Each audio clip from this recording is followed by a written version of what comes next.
Hey guys, welcome to another vlog. I just sitting here.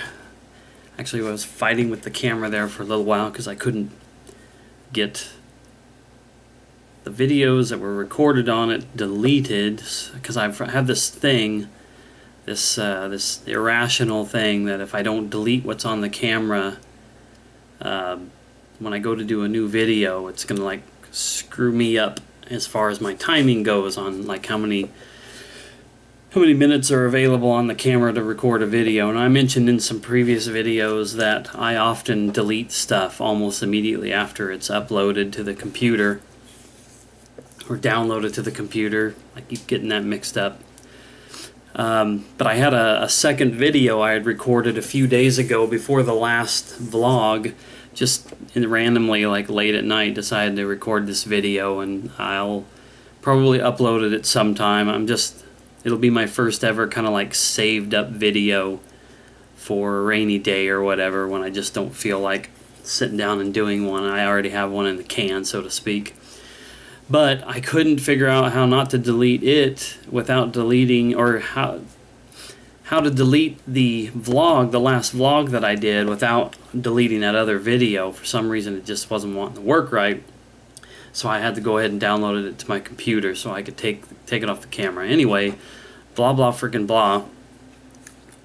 I just wanted to sit down and do this random vlog, and that's exactly what this will be, because it's about a couple of things, just random things that are on my mind right now, and maybe whatever else will pop up while I'm doing this.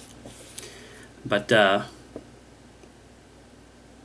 my daughter just got picked up here about 10 minutes ago by her mom, awfully late on a Thursday night. She's usually picked up by 5:30 or 6, and it's a little after 8. But her mom had to work a little later and take care of some things, and she had to drop off some fundraiser stuff. My daughter had a fundraiser, I guess it's been about a month and a half ago now, where she was selling some things for her gear, basically, for some cheerleading thing that she's doing. And I know that sounds a little sad that I'm like, cheerleading thing. I don't really know what it is, cheer camp or something like that. You know, this is how I feel about the things that my daughter wants to do. If she wants to do them, then I think she should do them. I don't think she should be pushed into anything. And since my ex-wife and I are divorced, I don't know if my ex-wife is forcing her to do something, or if she's trying to be cool about it too and just say, if this is what you want to do, great. If not, then, you know, you'll find something else you're interested in. And that's kind of one of those things. I think that's what my dad did with me. But I guarantee you my dad was more into those things that I wanted to do when I wanted to do them than I am with my daughter. Like I said, for me, it's just, if it's something she wants to do, I think she should do it.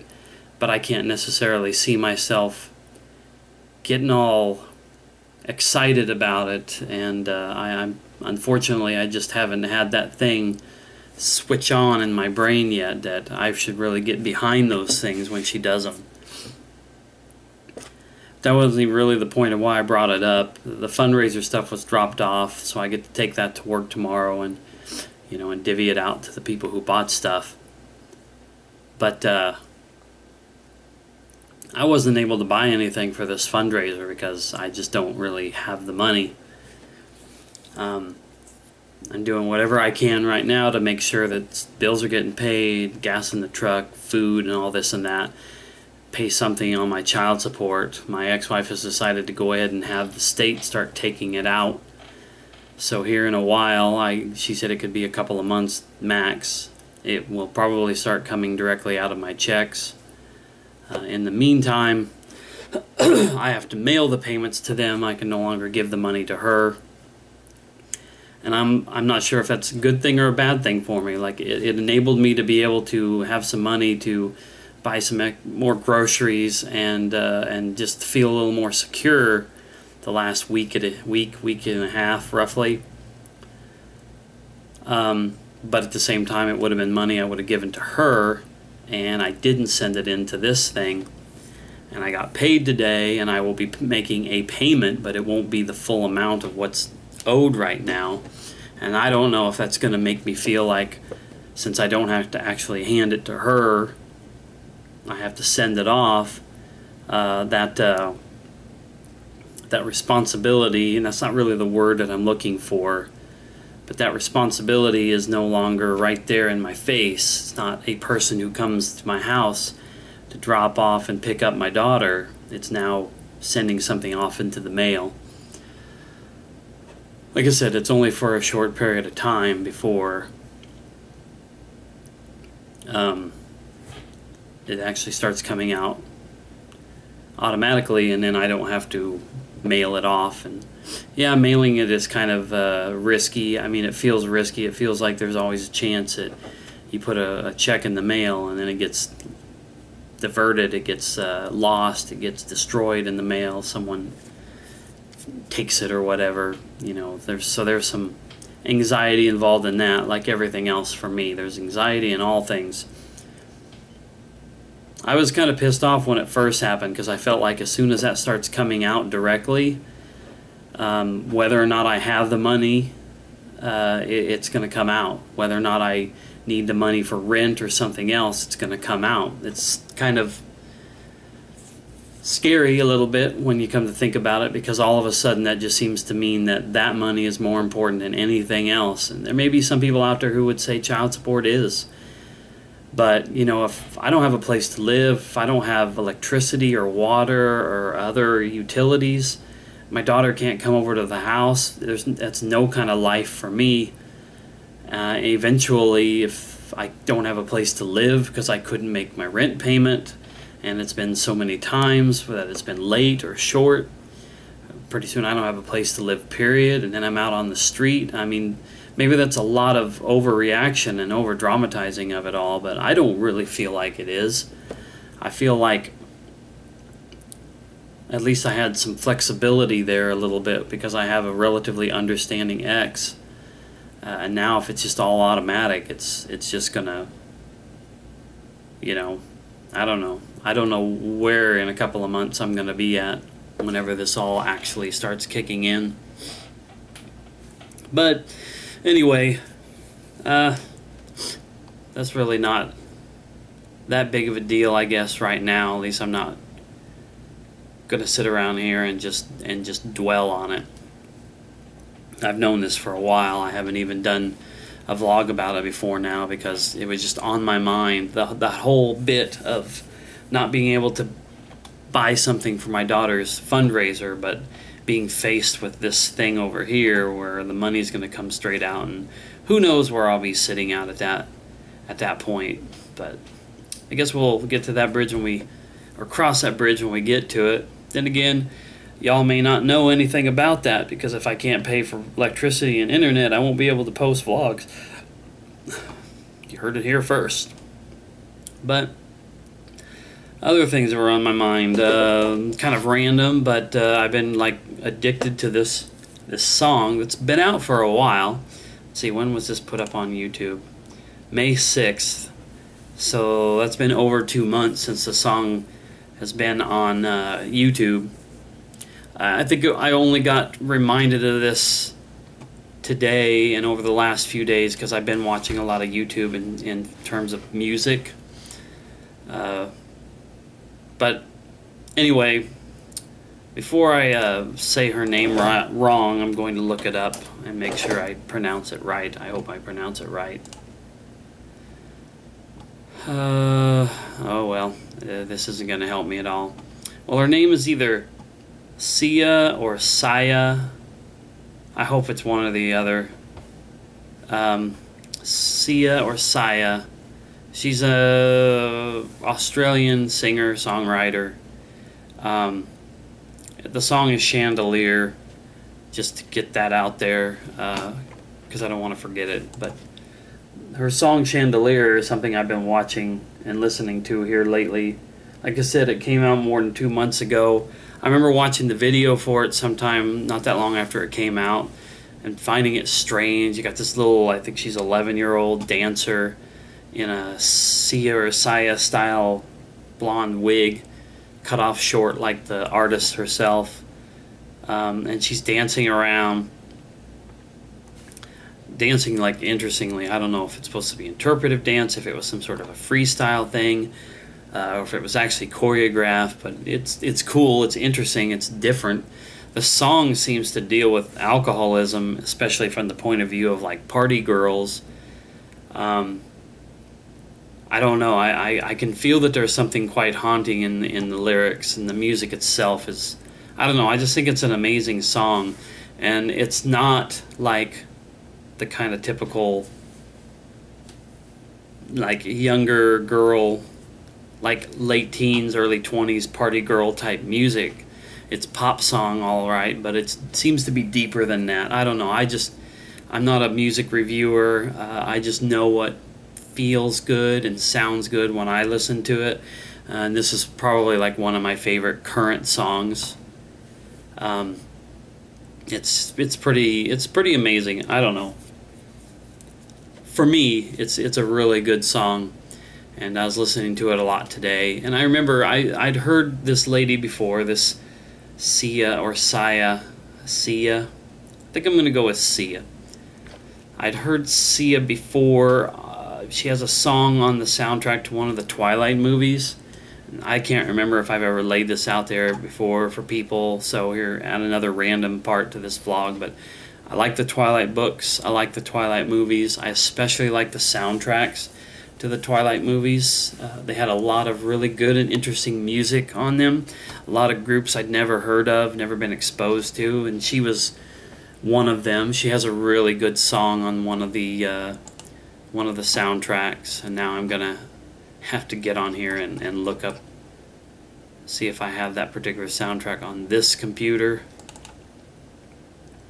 so I can name the song that she did. I can find out in other ways, I guess, but hopefully I'll just get lucky. Yeah, it's called My Love. Is on the Eclipse soundtrack.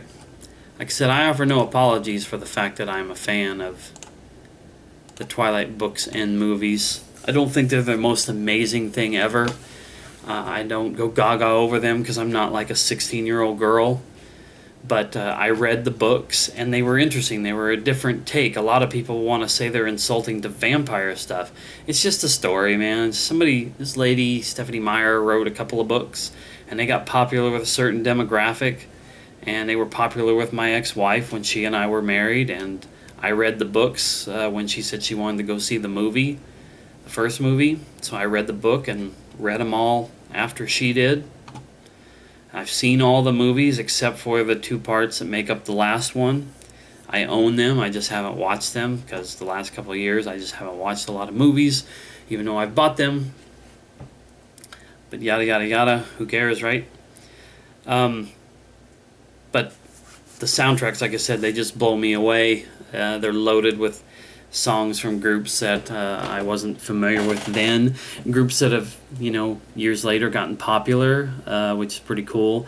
Obviously, my favorite band to come off of those soundtracks that I'd never heard of before them was Paramore. And is this the typical face of a Paramore fan? I think not, but I love Paramore. Hayley Williams is amazing.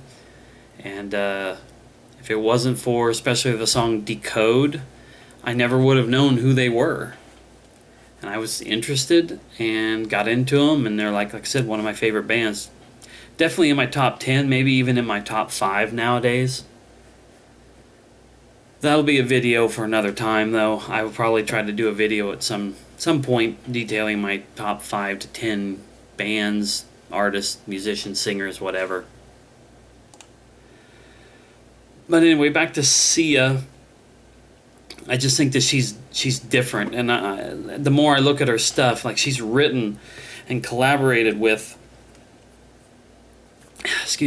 collaborated with a lot of younger demographic type groups. It says here Christina Aguilera, Eminem, Flo Rida, Jennifer Lopez, Shakira, Rihanna, Beyonce, Kylie Minogue, Leona Lewis, Kesha, Katy Perry, Britney Spears, Jessie J, Maroon 5. It's like amazing. She was on that song with David. There's another one whose name I I don't really know how to pronounce. David Guetta or Guida, Titanium. That was a really good song. But her look and stuff, I mean, her age, she's about a year younger than me. it would belie the kind of style that she has. And a lot of people say when they hear her stuff that it reminds them of Rihanna. I don't know. I see a lot of differences. I think Rihanna may be a little bit more pop manufactured, and Sia has the ability to be a little deeper. Wikipedia describes her as an Australian down-tempo pop and jazz singer and songwriter. And that jazzy side and whatnot, just it does seem to complement her a little bit better than the kind of styles that a Rihanna or a Britney Spears are known for. And I'm not hating on any of those other people, like all those people that I listed off. There isn't anybody on that list that I haven't listened to a song and enjoyed before. I hate to get into that whole thing of like, oh, pop music and it's so horrible and it's so auto-tuned and it's so manufactured. Fuck it, man. Music is music. Who gives a shit how it's made? If I've not said this before, or maybe I said it in that video that I haven't uploaded yet that I was just talking about, but I was a guy who still likes Milli Vanilli to this day, despite the fact that they were not real. I mean, they were these two guys who were put on the cover of an album and toured and lip-synced, and they were in the videos, but in the meantime, in the background, it was actually a whole other group of people. But somebody did that music, and who gives a shit if it wasn't the people on the stage? So who gives a shit if someone like Rihanna or Katy Perry or any of those people out there do some auto-tuning? There's a big flap right now over a Britney Spears track that came out without any auto-tuning to it. But even if that's really how she sounds, and then the auto-tuning and the production makes her sound like she does, it's still music. If you don't like it, that's fine, but I just hate it when people are so ready to crack on anything or anyone involved with pop music these days. You like pop music? You suck. All this music is manufactured. It's made into this and it's made into that. It ain't real music if somebody doesn't play their own instruments and write their own songs. Fuck you! It's music. Music is music. And people talk about real instruments. What difference does it make whether it's drums and guitars and all that kind of stuff, or somebody does something at a computer? You're sitting at a computer watching this video. The computer is just another instrument. A keyboard is just another instrument. I don't know.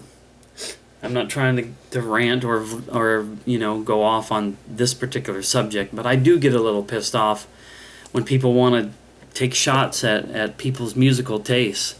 Man, you may listen to something that's considered totally indie, totally amazing, not in the least bit fouled or tainted by the mainstream, and I may listen to it and say, it sounds like crap to me, but that doesn't mean I'm going to hate on you because you like something that I don't like.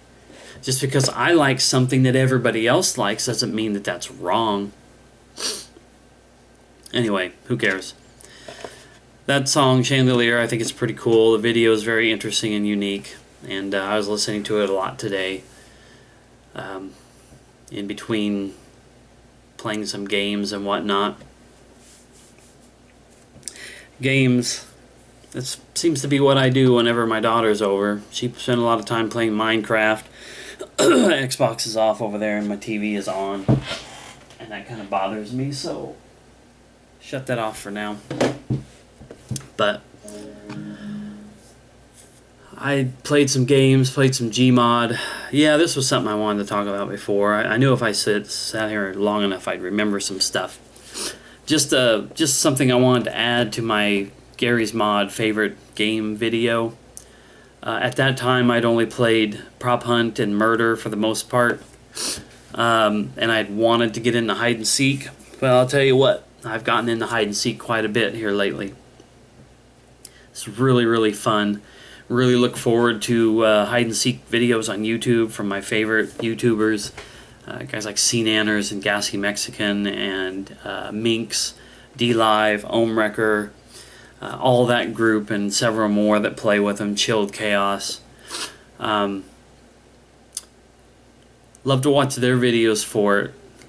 It makes me want to think outside the box when I'm playing it. I think that's what's so fun about hide and seek in Gary's mod, is that you have to be creative. I mean, anybody can run down a corridor and crouch behind a box. But to take what little time you have to get around the map, especially when you don't know the map, I'm starting to know some maps quite a bit, but to do that on the spur and run around and try to, like I said, think outside the box and try to find ways to really hide has been a whole lot of fun.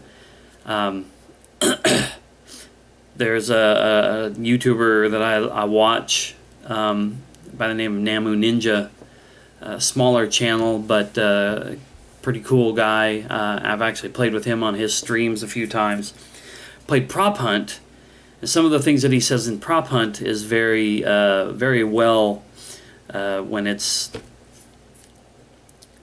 very well, wow, I just can't think of certain words.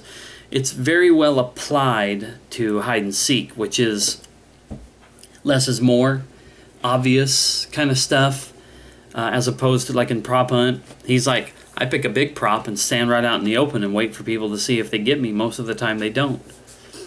Instead of getting all the little props trying to hide away in the little tiny holes. I mean, I think there's merits to both of those things, and it's fun to switch it up. But in hide and seek, the same kind of thing is for me, because I'm getting ready to go off on another mini rant here about the cheaters or the exploiters. Now, I'm a guy who's started to grasp the concept of prop surfing to get to places you wouldn't normally be able to get to in Gmod games, in both hide and seek, but also stuff like murder and whatnot. There's a lot of different games that let you do that. But I try to do it just to kind of get to something a little bit off the main path, not to like break the game in any way, shape, or form. Obviously there is certain kinds of cheating, and I played in a server where you could use the stuck prevention service to literally zap yourself outside of the boundaries of the map. Everybody else was just, having themselves a good old time and not really playing the game, so I thought that'd be fun, and nobody yelled at me for it. But in a serious type game, I wouldn't approve or condone something like that. I try my hardest to take it seriously and try to play along, but as I go into these new maps, sometimes you find that these other people are all just so good that you don't have a chance until you get around the map and try to check it all out. So I spent a lot of time the last couple of days playing in a new server, and basically was trying to find all the little places that you get to, and sometimes that meant doing the prop surfing thing, jumping on things. I don't know, like, I wonder if the people who build these maps build certain things into them on purpose, like the kind of cheatsy doodle type things. They put invisible walls or ceilings in certain areas but not in others, so that people can try to find these little spots. Some of these spots require you to be unbelievably good at sprint running, crouch jumping, and all these other little things that you do in these games, of which I'm still, even at 250 hours of Gmod, I don't have some of these things down perfectly. I try my best, but I'm kind of rambling on and on now, I feel, but I don't know. Like I said, today I played on some new maps I'd never played on before, and everybody else was kind of goofing around, so I kept trying to figure out how to prop surf onto different places. And this one particular map, it was like a swimming pool, and that was like it. A building, a swimming pool inside, a parking lot outside. And I kept trying to take a garbage count around the back of the building and tried to prop surf up in the corner and turn around and get onto the roof. And on the 11th out of 12 rounds, I kept doing it on like every round. Some guy came in and basically jumped off of a trash can onto a tree, off of another prop, and onto the roof, just like that. I just like literally face dust all over the place. It was a little embarrassing. It just means I have a lot more practice on when it comes to the Gmod. But hide and seek, like I said, it's super fun. Like I said, I got a little bit off the main path, but it is possible to just run around in a map and just kind of look over an edge and look up here and look over there and find some little places that you can go to, like relatively easy, and can make things really, really fun because people just don't even think about it. In fact, I think because some of those YouTubers I mentioned before, people are always looking for the crazy things that they can do without looking at the obvious things. But yeah, I don't know. I feel like I had maybe some other stuff to talk about, but I can't really think of anything, and I got to decide whether or not I'm gonna eat something now that it's almost 9 o'clock. Geez, I've been talking for a while, so I think I'll end this now, and I'll see you in the next video. And hopefully in the next few days I can finish up my PS2 collection videos and maybe get back to my X-Files thing and some other videos too. But anyway, thanks for watching, and we'll see you in the next one.